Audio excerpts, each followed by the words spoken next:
WrestleMania 40 Night 1 is in the books. Let's talk about it.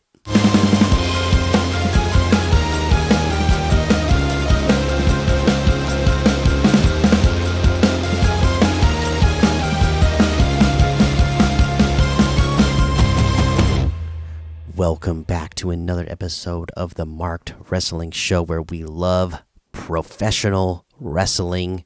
I'm your host, Mikey.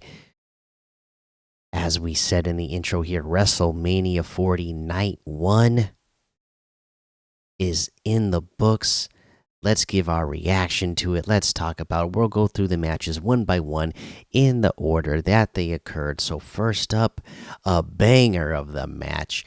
Rhea Ripley versus Becky Lynch for that Women's World Championship. My goodness, what a match this was. We all expected that this was going to be a phenomenal match, and it did not disappoint. Right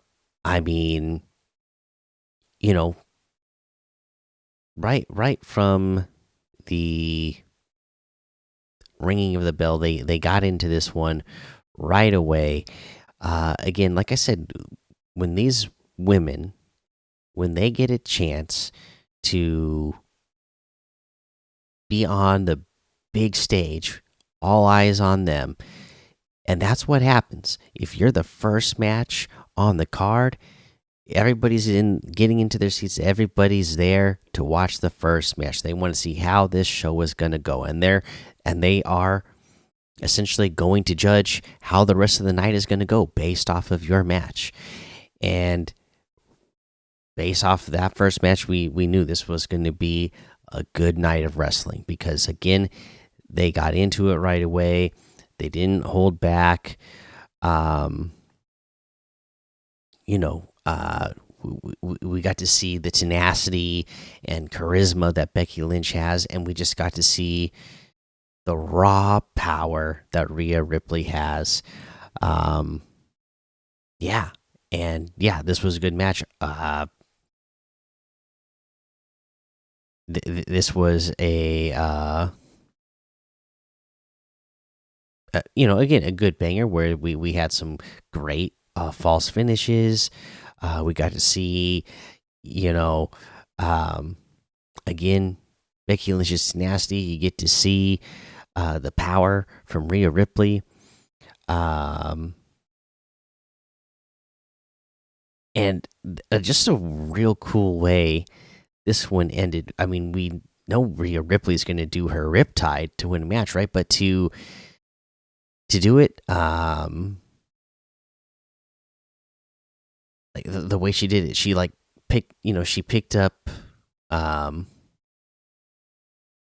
Becky Lynch and did the riptide to her, but she slammed her like into the turnbuckles when she did the riptide there, and then she goes and does a second one in the middle of the ring and gets the 1, 2, 3. Rhea Ripley wins and is still your women's world champion. So that was a really good one.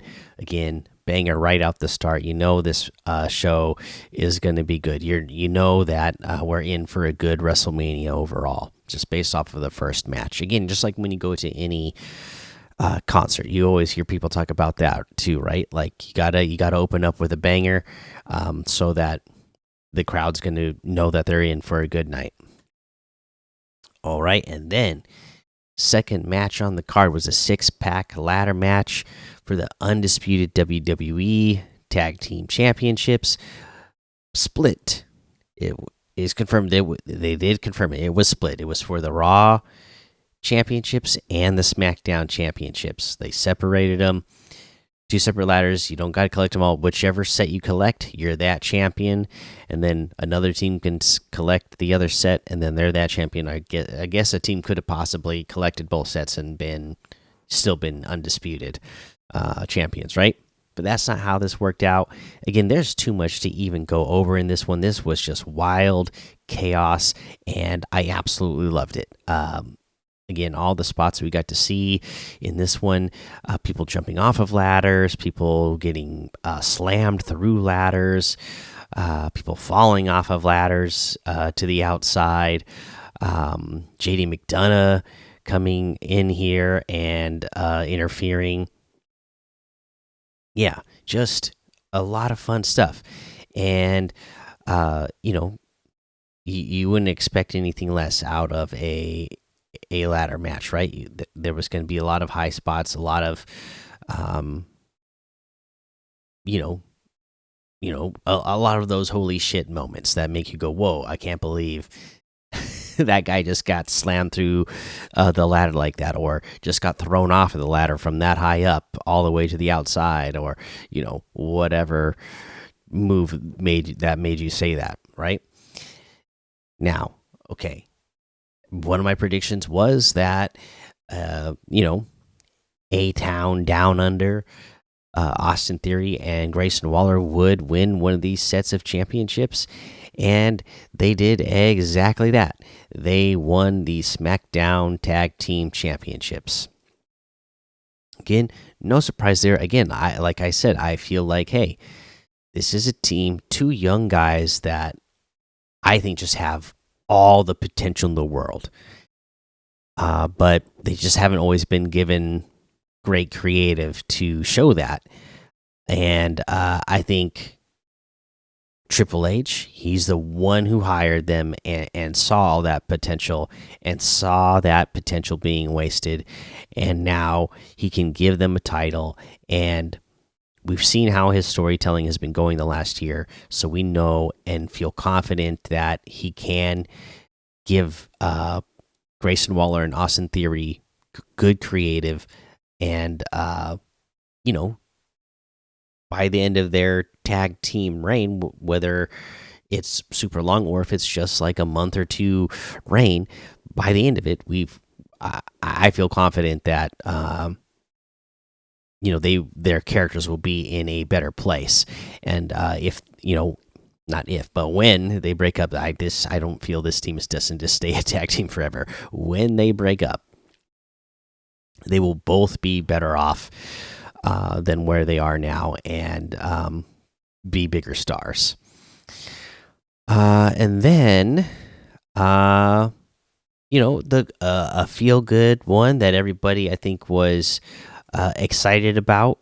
It seemed like the crowd was really into it. I thought this was one of the possible choices. I decided to go with DIY in my prediction, but Awesome Truth, The Miz and R-Truth won the Raw Tag Team Championships. And again, that's going to be a fun little team to have over there on Raw. And I love R-Truth. I love Miz as well, actually. And so I'm happy for them that they won the championships. But it does feel like that's not a bad team to win it, because it doesn't feel like they're going to hold on to it for very long, right? There'll be all kinds of shenanigans that will, cause them to lose with miscommunication or whatever. So I'm kind of glad that the tag team titles are split again. We can get some more matches with them again, and we don't have to see a team hold it forever. So again, I am happy with both the teams that come out of winning this. The Awesome Truth and A Town Down Under. And again, like I said, it's not looking like a good night for the Judgment Day.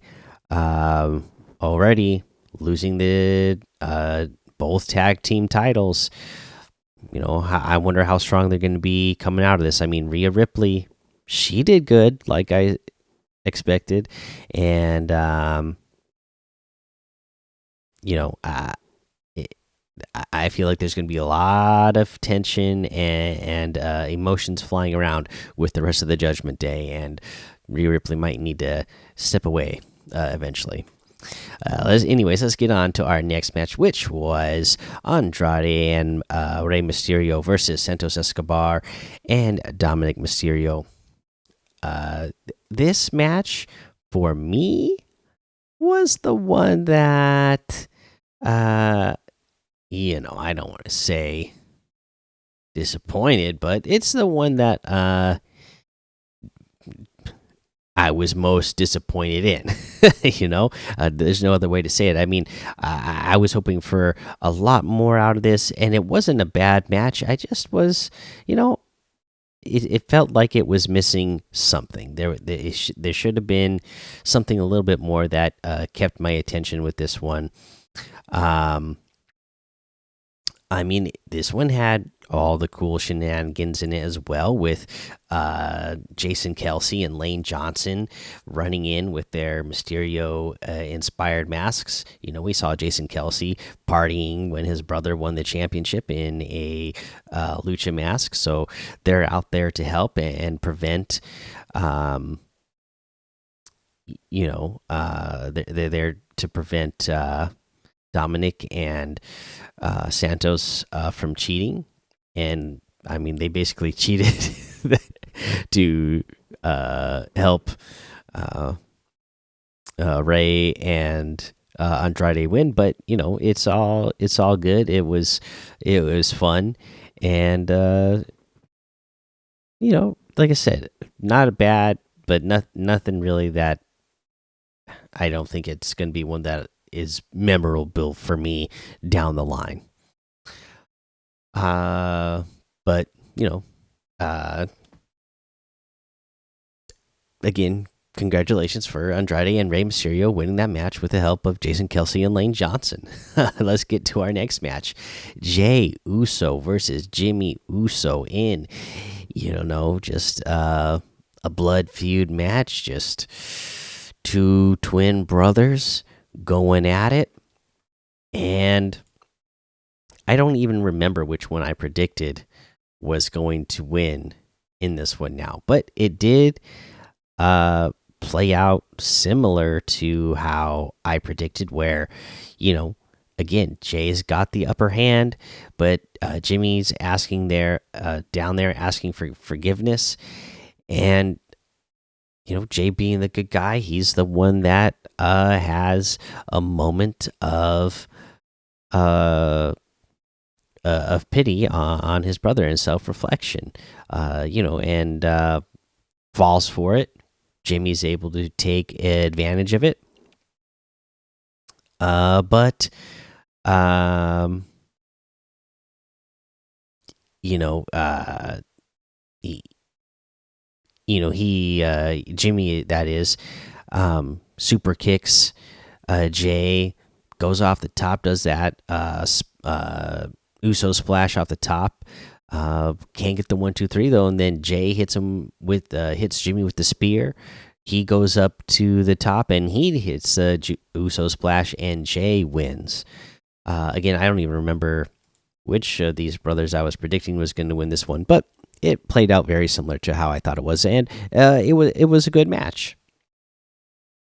Let's move on to our next one. Oh, right, this is a good one as well. Jade Cargill, Bianca Belair, and Naomi versus Damage Control.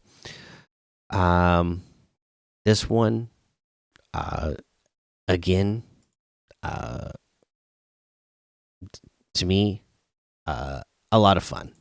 I had fun with this match. You had a lot of stars in there already, and then you get your brand new star Jade Cargill in there, and you know how they were going to do it. They took their sweet time getting her in there. You had to wait and wait and wait for somebody to finally be able to have the chance to tag Jade Cargill in, and once she did, oh my goodness, it was worth the wait. All right, she comes in, boom, shows off her power, hitting Asuka super hard, delivered a big boot to Dakota, and then uh did that back body drop on uh on her as well right after that. And then, you know, Jade is just this giant in the women's division, right? And then to see her do that running splash into the corner, that because she's like she's a giant monster, and when we think of a giant, like I picture somebody like uh I I'm thinking of Andre the Giant, Braun Strowman, I don't know, I can't think of any other giants off the top of my head right now, but they're usually thick, right? Jade Cargill's thick, but she is just like absolutely chiseled. So to see that sort of like chiseled, athletic, big character doing a splash like that is fun to see. Um, uh, geez, uh, again, this one got kind of hectic at the end here with Asuka spitting the blue mist that gets it into Kairi Sane's eyes.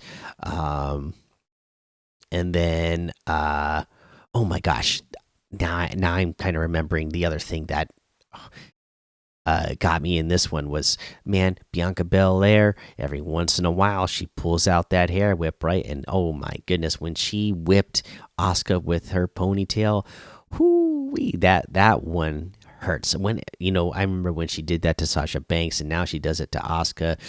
Oh wait, man, when she does that, it makes me cringe because that is a loud crack. That has to hurt. There's no faking that. There's no going easy on that and pulling a punch to make it hurt less. If you do that and you're going to get a crack like that, you're swinging that thing hard, and that's whipping you hard. It's just like, oh my goodness.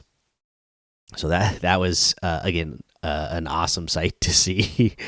um, uh, and then at the end here, Jade Cargill gets her hands on Dakota Kai and does her finishing move. I guess it's called the Jaded, and gets the win.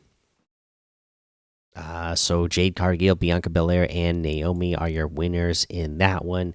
And again, I think they just did a great job of building that star of Jade Cargill. Again, just her entrance alone, just she looks different. She stands out, right? I mean, she is that superstar where you see her out in public and people are going to be like, who is that girl? She has to be somebody. She has to be something special, because you just look at her. You can look at her and say she's special.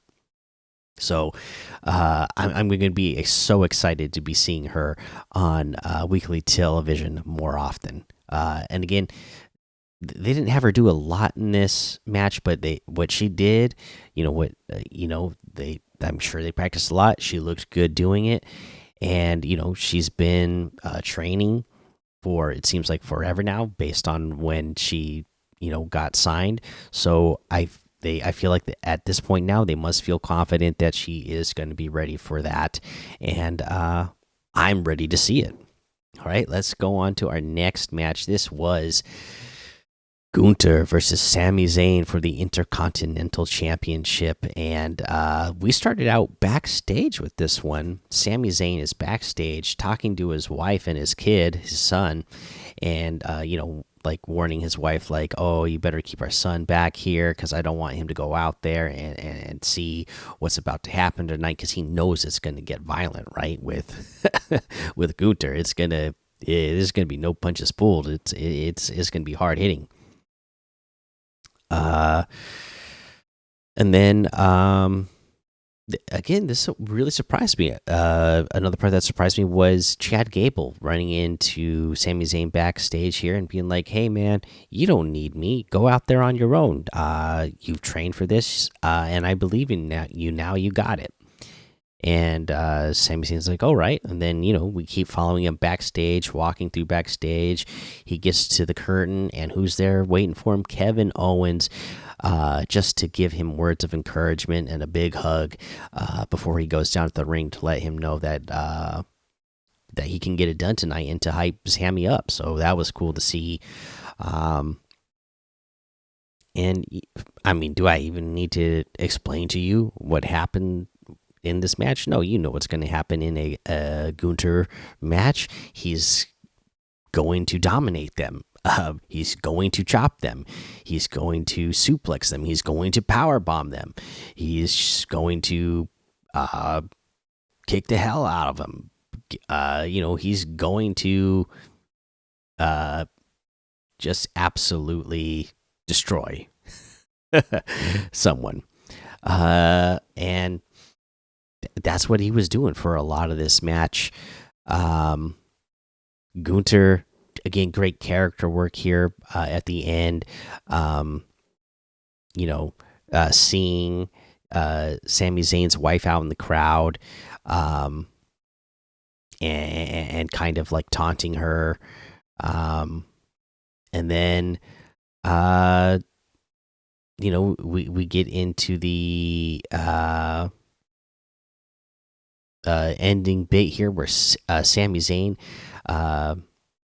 he's laying in the middle of the ring and he starts to I guess he starts to hulk up. Basically he's getting his energy. He's getting ready to make his comeback. Gunter gets up on the top rope, but Zayn, boom, runs over there, boom, gives him a haluva kick while he's on the top rope. He gets up there. It's something we haven't seen him do in a long time. Again, that's why you wait to do these kind of moves, and you only bust him out every once in a while. But he pulls out a brain buster on Gunter. From the ropes, from the was he on the top or the middle of the turnbuckle? I can't picture it in my head now. But anyways, from the turnbuckle, he delivers a brainbuster to Gunter. He ends up in the corner. Sami gives him that haluva kick, and boom, 1, 2, 3. He's the winner. And I was very excited for that as a Sami Zayn fan. I've been a big fan of him for a long time. I predicted that Gunter was going to win this one, and I thought there was going to be a lot more shenanigans involved in this. And I thought we were going to see more people ringside with Chad, and maybe Imperium shows up. But no, like it was just a straight up awesome match in which Sami won, and he's your Intercontinental Champion now. And I will see where he goes from here. I mean, maybe Chad Gable is gonna say, "Hey, I trained you. Can I have first crack?" And then we kind of see where that story continues from there. Anyways, that was really good, really fun. Let's move on to our next match, the finale. Seth Rollins and Cody Rhodes versus Roman Reigns and The Rock. And yeah, what else can I say? But was it a predictable outcome? Yeah, everybody predicted this outcome. They said there's a stipulation for another match depending on who wins this match. So that the team that if they win, that's going to add the stipulation. That's going to be the team to win. So that's exactly what happened. To me, predictability is not always a bad thing. I'm the kind of guy that doesn't mind spoilers in most things. Like there's very few properties that I don't want to be spoiled on. In my life, like Star Wars, The Matrix, when it was movies when they were coming out at the time. Um, I had already read the Game of Thrones books, so I already knew what was happening in most of those seasons. Um, so spoilers around that didn't bother me. But yeah, so there's been very few things I can think of, like Star Wars, uh, and The Matrix. Yeah, most of the time, you know, uh, spoilers don't bug me because even if I know what's going to happen and I hear about it, I love to see the journey of it myself. I love to see how it plays out myself, right? That's the fun, is watching it play out. Even if you know how it's going to go. And this played out beautifully. I thought it was a fantastic match, um, because there's implications on future matches. Not just Cody's, but Seth Rollins as well. He's got to fight on night 2. He's got to fight against Drew McIntyre. And just like I thought would happen in this match, he gets banged up, he gets beat up, he's got that bad back. They're slamming him into metal steps on his bad back. He's obviously just taking all the normal slams that are going to have him land on his back. He got speared through the barricade at one point. That's obviously going to mess up his back. Roman Reigns chop blocked him at one point, messing up his knee, so he can barely stand. He's going up against Drew McIntyre tomorrow, again in a very, very weakened state, and I think that is not going to bode well for him in night 2. And again, we get to see the good guys have fun moments, but can never pull it off, right? So we're seeing, the struggle there, and continuing to show that our good guy Cody Rhodes, this is going to be a tough road for him. Just because he's gotten back here twice doesn't mean it's automatic, is what they're telling you in the storyline, right? We'll see how it plays out. And then continuing the storytelling through the match. We had Cody Rhodes' mom ringside, plus his father-in-law, and The Rock is taunting them. He's also obviously calling himself the final boss, and throughout this match, he is using his authority to get things he wants in the match. He tells the ref to not count when they are on the outside, so boom, they're not counting.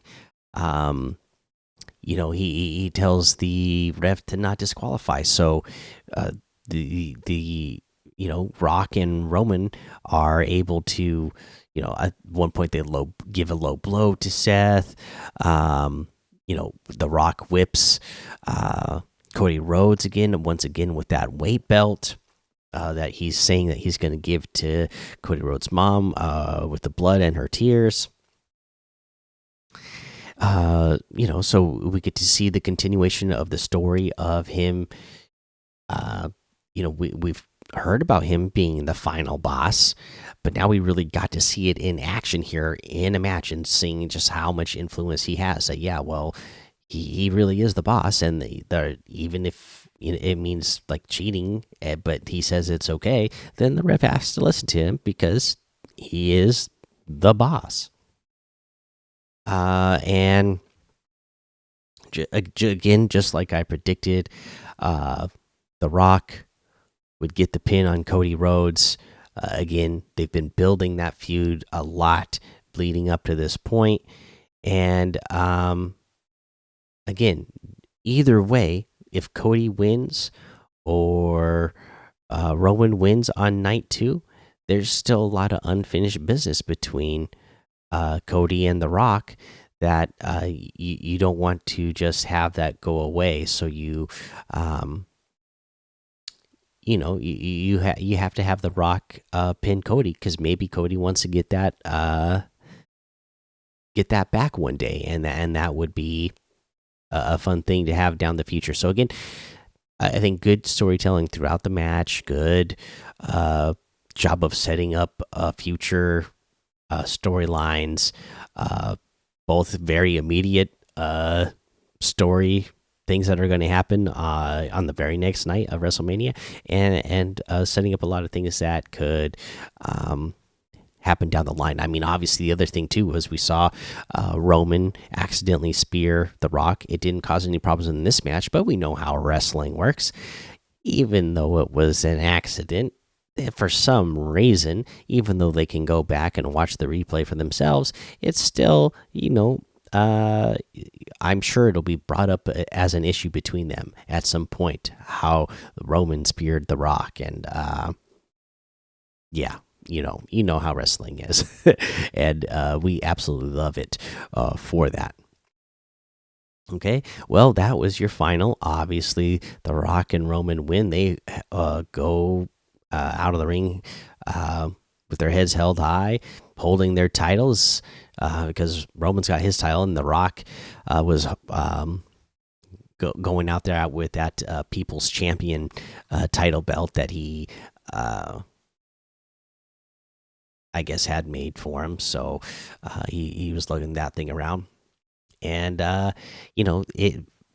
this has me so hyped for night 2 now. I think night 2 is also gonna be amazing.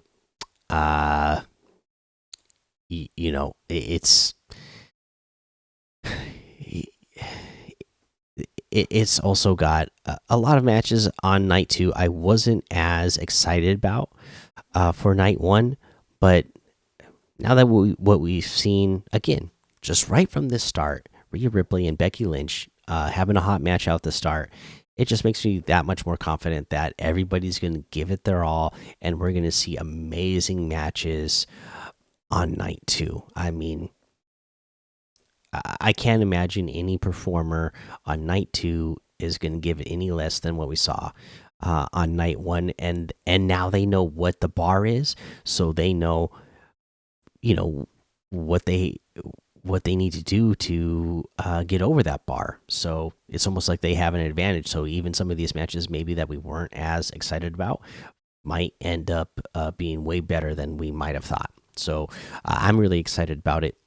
Anyways, that's my thought on WrestleMania 40 Night 1. I thought overall it was a great show. I think there's going to be a lot of matches that I'll have fun going back and watch. In fact, I watched the main event twice already, because the first time actually that when we were watching it live, I wasn't 100% paying attention. My middle child, you know how middle children are. When they want attention, they really want your attention. So, I wasn't watching it as close, the main event, the entire thing as closely as I wanted. So, I just, before I started recording this, actually just finished watching it again for the second time, so I could really take it all in. And, I enjoyed really watching the match, and I think I'm gonna enjoy watching most of these matches back in the future, because they were really well done. That's the episode. So please hit the subscribe button and let me know in the comments what you are thinking about WrestleMania 40 Night 1 yourselves. Hit the like button. If you're listening on a podcast version, please hit follow, subscribe, and that 5-star rating and a written review, because that helps the show grow. And this has been the Marked Wrestling Show, where we love professional wrestling. Peace out.